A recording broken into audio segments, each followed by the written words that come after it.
BA part second, BA part द्वितीय के विद्यार्थियों, राजनीति विज्ञान, एमडीएस यूनिवर्सिटी। मैं डॉक्टर गैब्रियल खान से आचार्य, राजनीति विज्ञान, राजकीय महाविद्यालय अजमेर। हमारा जो विषय था वो सेकंड पेपर का विषय था, वो था भारत सरकार अधिनियम 1935। भारत सरकार अधिनियम 1935, गवर्नमेंट ऑफ इंडिया एक्ट 1935। इसमें हमने इसकी प्रस्तावना कर ली थी और इसकी विशेषताएं चल रही थी, जिसमें हमने दो विशेषताएं कर ली थी। दो विशेषताएं कौन कौन सी थी? पहली थी अखिल भारतीय संघ, ऑल इंडिया फेडरेशन, और दूसरी थी केंद्र में द्वैध शासन प्रणाली का प्रस्ताव। केंद्र में द्वैध शासन प्रणाली का प्रस्ताव, proposal of dietary system at the centre, proposal of dietary system at the centre. ये दो पॉइंट हमने कर लिए थे। तीसरा पॉइंट जो आता है वो आता है प्रांतीय स्वायत्तता, प्रांतीय स्वायत्तता, प्रोविंशियल ऑटोनॉमी, प्रांतीय स्वायत्तता, प्रोविंशियल ऑटोनॉमी। इस 1935 के अधिनियम, ये जो 1935 का अधिनियम था, इस 1935 के अधिनियम की एक विशेषता क्या थी कि प्रांतीय स्वराज्य या प्रांतीय स्वायत्तता का आरंभ होना था। पहली विशेषता ये थी 1935 के अधिनियम की, जो विशेषता है वो ये थी कि या तो प्रांतीय स्वराज्य या प्रांतीय स्वायत्तता का आरंभ होना था। प्रांतीय स्वायत्तता को आरंभ किया गया 1935 के अधिनियम के अंतर्गत। इस पद्धति के अनुसार, ये जो पद्धति थी जिसे लागू किया गया, इस पद्धति के अनुसार प्रांतों को एक नया संवैधानिक दर्जा दिया गया। ये जो पद्धति थी इसके अनुसार प्रांतों को क्या दिया गया? एक नया संवैधानिक दर्जा दिया गया। उनको भी एक नया संवैधानिक दर्जा दिया गया प्रांतों को। इस अधिनियम द्वारा प्रांतों में दोहरे शासन को अंत कर दिया गया। दोहरे शासन जो था, इस अधिनियम के द्वारा प्रांतों में दोहरा शासन जो था उसका अंत कर दिया गया। इसलिए प्रांतों में आरक्षित विषय और हस्तांतरित विषय, पहले आरक्षित विषय और हस्तांतरित विषय, इसलिए प्रांतों में आरक्षित विषय और हस्तांतरित विषय के भेद को भी समाप्त कर दिया गया। जो भेद था आरक्षित विषय और हस्तांतरित विषय, उसके भेद को भी समाप्त कर दिया गया। प्रांतों को अपने विषय में स्वयं शासन का अधिकार मिला। प्रांत जितने भी थे उनको अपने विषय में क्या मिला? स्वयं शासन का अधिकार मिला। मतलब वो स्वयं शासन चला सकते थे, स्वयं शासन का अधिकार मिला। तथा केंद्रीय नियंत्रण अत्यंत सीमित रह गया। केंद्रीय नियंत्रण जो था उनके ऊपर वो अत्यंत सीमित रह गया, बिल्कुल सीमित हो गया, अत्यंत सीमित रह गया। प्रांतीय शासन को चलाने का दायित्व, अब प्रांतीय शासन है तो प्रांतीय शासन को चलाने का दायित्व विधानमंडल के प्रति उत्तरदायी मंत्रियों पर आ गया। किसके ऊपर आ गया?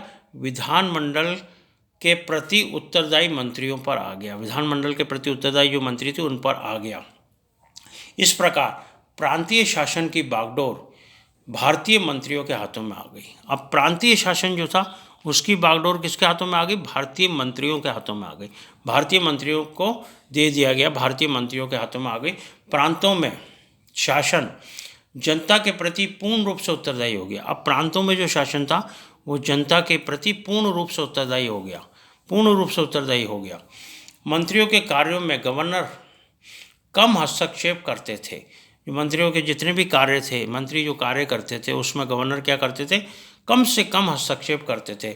हालांकि शक्तियाँ तो वो अनेक रखते थे, शक्तियाँ तो उनके पास बहुत सारी थी, लेकिन वो कम से कम हस्तक्षेप करना पसंद करते थे या कम से कम हस्तक्षेप करते थे। इस प्रकार प्रांतीय स्वायत्तता का आरंभ हुआ 1935 के अधिनियम के द्वारा। प्रांतीय स्वराज या प्रांतीय स्वायत्तता का आरंभ हुआ 1935 के अधिनियम। तो ये इसकी विशेषता बनी। तीसरी विशेषता प्रांतीय स्वायत्तता। अब आते हैं चौथी विशेषता, संरक्षण और रक्षा कवच। संरक्षण और रक्षा कवच, reservation and safeguards, reservation and safeguards, reservation and safeguards. 1935 का अधिनियम, 1935 के अधिनियम के द्वारा क्या किया गया? प्रांतों में स्थापित स्वशासन तथा केंद्र में द्वैध शासन अपूर्ण था। 1935 के अधिनियम के द्वारा जो प्रांतों में स्थापित किया गया था स्वशासन तथा केंद्र में द्वैध शासन जो था वो अपूर्ण था। इस एक्ट में जनतंत्र की भावना के विपरीत, ये जो एक्ट था, इस एक्ट में जनतंत्र की भावना के विपरीत और भारतीय जनमत के विरोध के बावजूद केंद्र में गवर्नर जनरल, भारतीय विरोध के बावजूद केंद्र में गवर्नर जनरल और प्रांतों में गवर्नर, केंद्र में तो कौन हो गया, गवर्नर जनरल, और प्रांतों में गवर्नर को अपनी इच्छा का से प्रयोग कर सकने योग्य शक्तियां प्रदान की गई। ऐसी शक्तियां प्रदान की गई कि केंद्र में तो गवर्नर जनरल और प्रांतों में गवर्नर अपनी शक्तियों का प्रयोग कर सकता था। उसे ऐसी शक्तियां दी गई जिसका वह प्रयोग कभी भी और कहीं भी कर सकता था। इस एक्ट में उनके लिए संरक्षण तथा रक्षा कवचों की भरमार थी। ये जो एक्ट आया 1935 का अधिनियम, इस अधिनियम में उनके पास क्या था, संरक्षण और रक्षा कवचों की भरमार थी। संरक्षण था और रक्षा कवच था गवर्नर और गवर्नर जनरल के पास, गवर्नर जनरल केंद्र में और गवर्नर प्रांतों में। इसके पीछे यह तर्क दिया गया, क्या तर्क दिया गया इसके पीछे, एक तर्क दिया गया इसके पीछे, यह तर्क दिया गया कि अल्पसंख्यक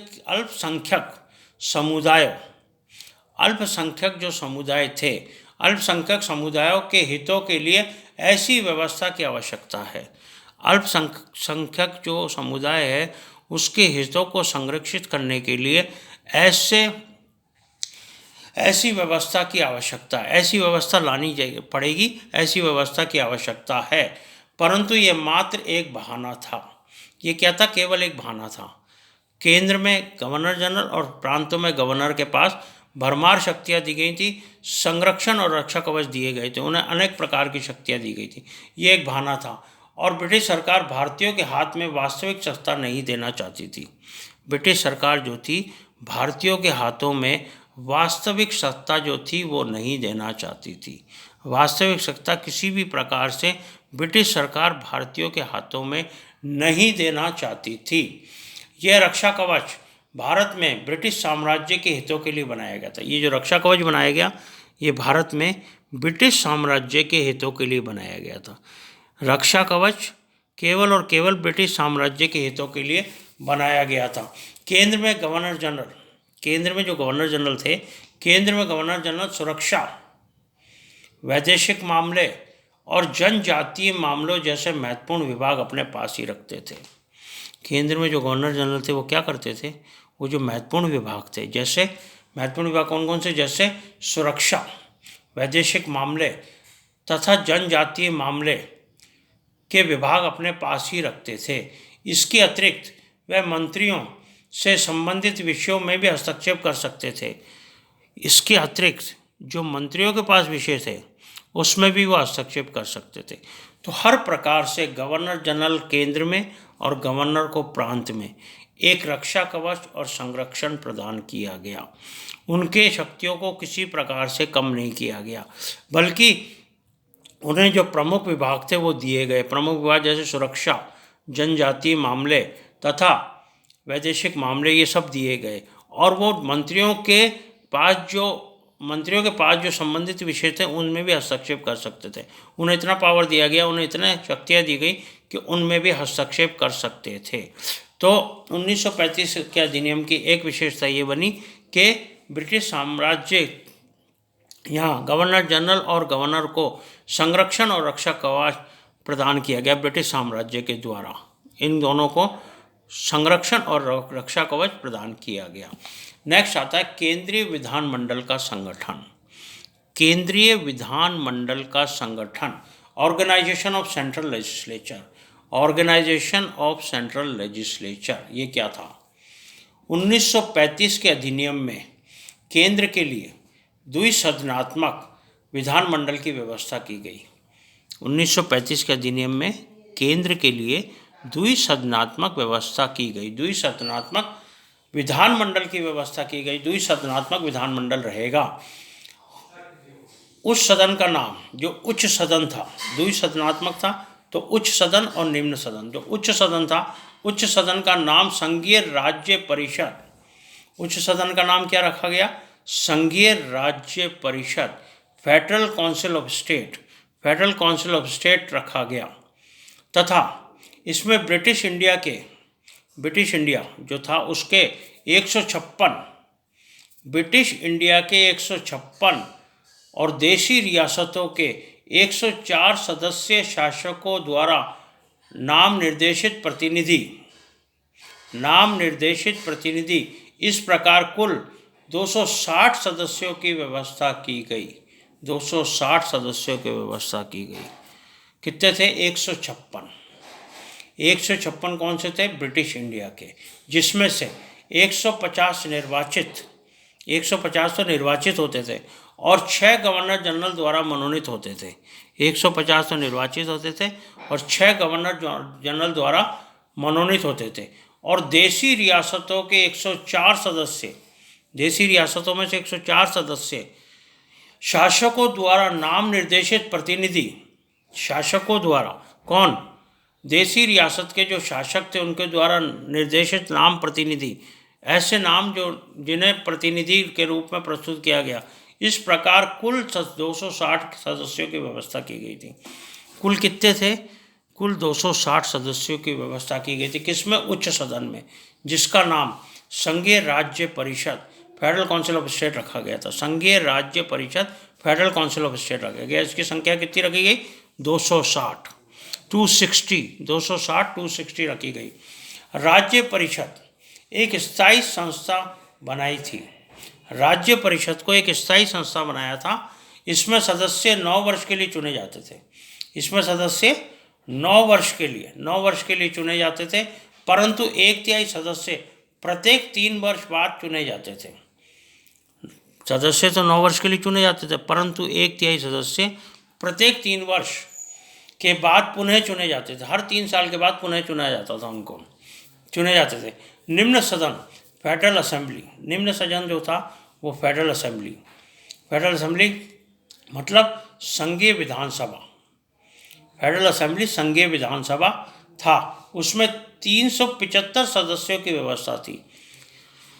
संघीय विधानसभा था जिसमें 375 सदस्यों की व्यवस्था थी। इसमें 250 ब्रिटिश भारत के, अब ये 375 में से कितने हुए? 250 तो ब्रिटिश भारत के और 125 देशी रियासतों के प्रतिनिधित्व करने वाले थे। 250 तो कौन थे? ब्रिटिश भारत का प्रतिनिधित्व करने वाले, ब्रिटिश भारत का जो प्रतिनिधित्व करते थे वो थे 250, और 125 देशी रियासतों का प्रतिनिधित्व करने वाले थे। 125 कौन थे? देशी रियासतों का प्रतिनिधित्व करने वाले थे। इन सदस्यों का निर्वाचन 5 वर्ष के लिए होना था। ये जो सदस्य थे इनका निर्वाचन 5 वर्ष के लिए होना था। ब्रिटिश भारत के प्रतिनिधि पृथक सांप्रदायिक निर्वाचन के आधार पर प्रांतीय विधानमंडलों द्वारा परोक्ष रूप से निर्वाचित होते थे। कैसे? ब्रिटिश भारत के जो प्रतिनिधि थे, पृथक सांप्रदायिक निर्वाचन, पृथक अलग सांप्रदायिक निर्वाचन के आधार पर प्रांतीय विधानमंडलों द्वारा परोक्ष रूप से निर्वाचित होने थे। परोक्ष रूप से उनका निर्वाचन होना था। तो ये था पॉइंट, केंद्रीय विधानमंडल का संगठन। 1935 के अधिनियम की विशेषता बनी केंद्रीय विधानमंडल का संगठन, organisation of central legislature. Central legislature का ऑर्गेनाइजेशन हुआ, उसमें उच्च सदन और निम्न सदन, 2 प्रकार के सदन, द्विसदनात्मक व्यवस्था लाई गई, जिसमें उच्च सदन और निम्न सदन। उच्च सदन के सदस्यों की संख्या थी 156, टोटल 250 थी। 156 जिसमें 150 निर्वाचित और 6 गवर्नर जनरल के थे, और 104 सदस्य कौन थे? शासकों द्वारा नाम निर्देशित प्रतिनिधि थे। टोटल संख्या थी 250, 250, टोटल संख्या थी 260, 260, टोटल संख्या थी 260, 260। और फेडरल असेंबली जो था संघीय विधानसभा, उसमें 375 सदस्यों की संख्या थी, जिसमें 250 ब्रिटिश भारत के, 250 तो ब्रिटिश भारत के थे और 125 देशी रियासतों के प्रतिनिधि शामिल थे। तो ये थे 3 पॉइंट विशेषताओं के। नेक्स्ट पॉइंट आता है विषयों का बंटवारा। विषयों का बंटवारा हम कल करेंगे।